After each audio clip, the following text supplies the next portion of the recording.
Welcome back to the channel Srishti study point. और आज हम एमसीक्यूज़ करने वाले हैं बहुत इंपॉर्टेंट, और ये हैं साइंस से रिलेटेड। आपको फिज़िक्स, केमिस्ट्री, बायोलॉजी तीनों टाइप के यहाँ पर एमसीक्यूज़ देखने को मिलेंगे।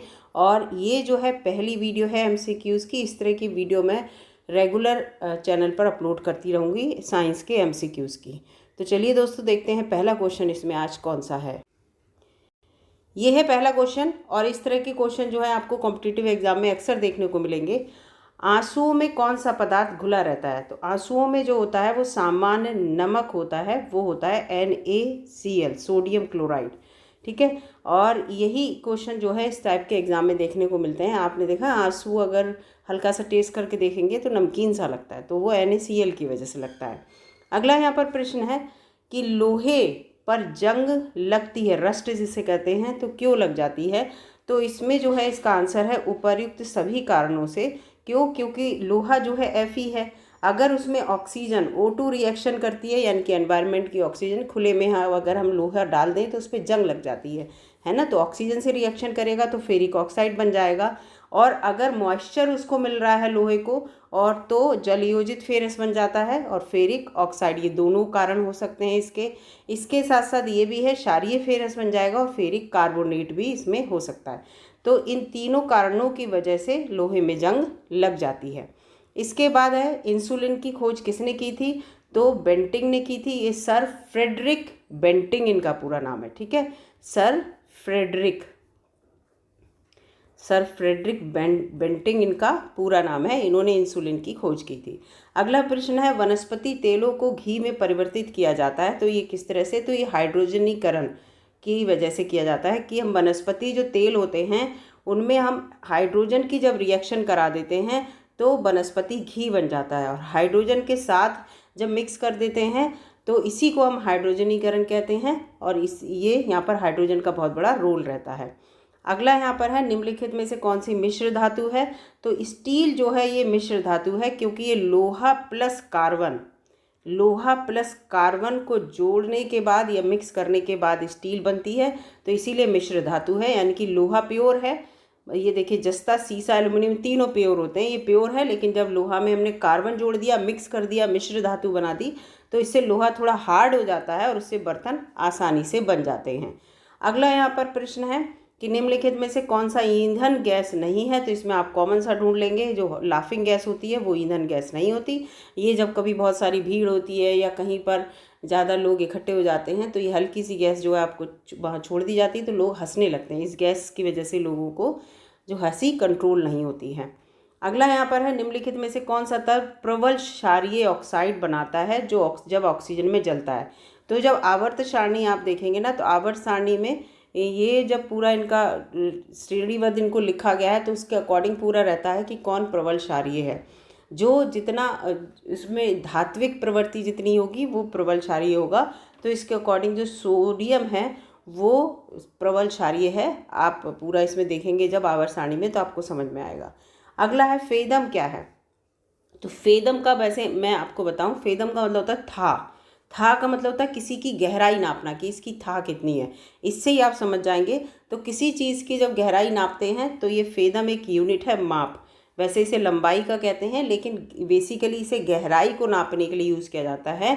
और 6 फीट जो है इसकी एक उसके बराबर होती है। ठीक है, तो ये चीज़ है। 6 फीट वाला तो नहीं याद रखिए, बस इतना याद रखिए कि फेदम जो है वो क्या है। तो फेदम एक माप है जिससे गहराई नापी जाती है, और वैसे इसे लंबाई का मात्रक कहा जाता है।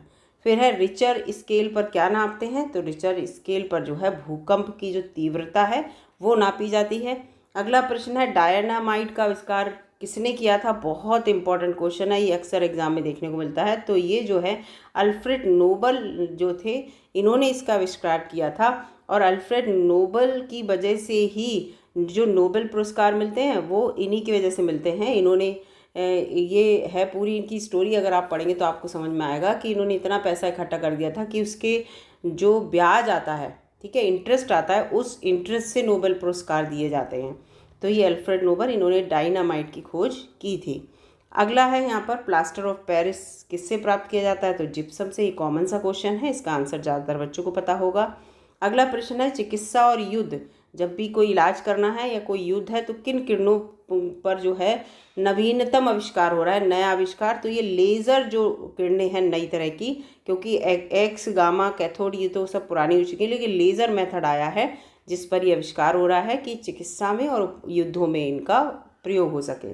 राडार किस प्रकार की तरंगें हैं, तो राडार विद्युत चुंबकीय तरंगें होती हैं, और ये जब एयरफोर्स में आपने देखा होगा, एयरफोर्स में ये लगी रहती हैं, ये तरंगे होती हैं, इन्हें पता रहता है कि एरोप्लेन किधर जा रहा है या कोई शत्रु हमारी तरफ आक्रमण करने को तो नहीं है, उससे पहले ही पता कर लेते हैं कि कितने एरिया में हमारा ये जो है वो सामने वाला जो वो है हवाई जहाज़ वो कहाँ पर है। तो ये है राडार।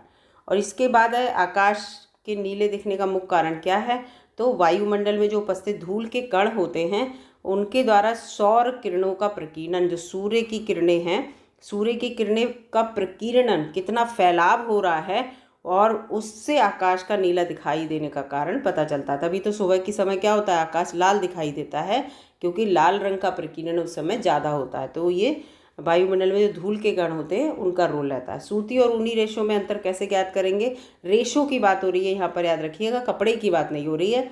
तो उसे जला कर ही पता चलता है उसकी राख से कि ये सूती कपड़े की है रेशा है या ऊनी कपड़े का रेशा है। धागे की बात हो रही है। बर्फ़ का दाब बढ़ाने पर उसका गलनांक ऑब्वियसली घट जाएगा। अगर हमने बर्फ़ पर प्रेशर बढ़ा दिया तो उसका गलनांक यानी कि वो गलेगा जो है वो कम गलेगा। जैसे बर्फ़ की सिल्ली होती है, वो आपने देखी, बर्फ़ का जो भुरभुरा सा बर्फ़ होता है वो जल्दी गल जाता है, जबकि सिल्ली देर से गलती है क्योंकि उस पर दाब ज़्यादा होता है सिल्ली पर। तो ये चीज़ यहाँ पर है। इस तरह से क्वेश्चन आते हैं ना, तो इनमें दिमाग लगा के भी आंसर कर सकते हैं। गर्मियों में सफ़ेद कपड़े क्यों पहने जाते हैं, क्योंकि ये ऊष्मा के कुचालक होते हैं, या बुरे अवशोषक कह सकते हैं या कुचालक कह सकते हैं, ठीक है, ये भी बात होती है। तो ये यहाँ पर अवशोषक का मतलब क्या है कि जो हमारी धूप की किरणें आ रही हैं सूर्य से, वो वाइट कपड़े जो हैं उसको अवशोषित कम करते हैं। जब कम करते हैं तो हमारे शरीर में गर्मी कम लगती है, इसीलिए गर्मियों में हम सफ़ेद कपड़े या लाइट कलर के कपड़े पहनना चाहते हैं। जबकि काले रंग के कपड़े जो होते हैं वो क्या करते हैं, वो ऊष्मा को बहुत ज़्यादा अवशोषित करते हैं और उन्हें पहनने के बाद हमें गर्मी ज़्यादा लगती है, क्योंकि वो गर्मी को अवशोषित कर रहे हैं, हमारी बॉडी तक ज़्यादा पहुंचा रहे हैं। तो इसीलिए डार्क कलर के कपड़े हम लोग पहनना गर्मी में पसंद नहीं करते हैं। अगला है संतरे में कौन सा विटामिन होता है, तो आंख बंद करके बता देंगे आप, विटामिन सी होता है संतरे में। खट्टे फलों में विटामिन सी देखने को मिलेगा। चमगादड़ अंधेरे में उड़ सकते हैं क्योंकि उन्हें सहायता मिलती है अल्ट्रासोनिक वेव से, और ये अल्ट्रासोनिक वेव चमगादड़ खुद जनरेट करते हैं आगे बढ़ने के लिए, ठीक है। ये वेव्स वो खुद जनरेट करते हैं जिससे कि वो आगे अंधेरे में भी उड़ते चले जाएं, उन्हें पता रहे कि हमें किस डायरेक्शन में जाना है। जैसे रडार वगैरह और ये इस तरह से आपने देखा है, तो जो वेव्स से ही तो पता चलता है कौन सी चीज़ कहाँ पे है, तो वही वाला रोल यहाँ अदा करते हैं।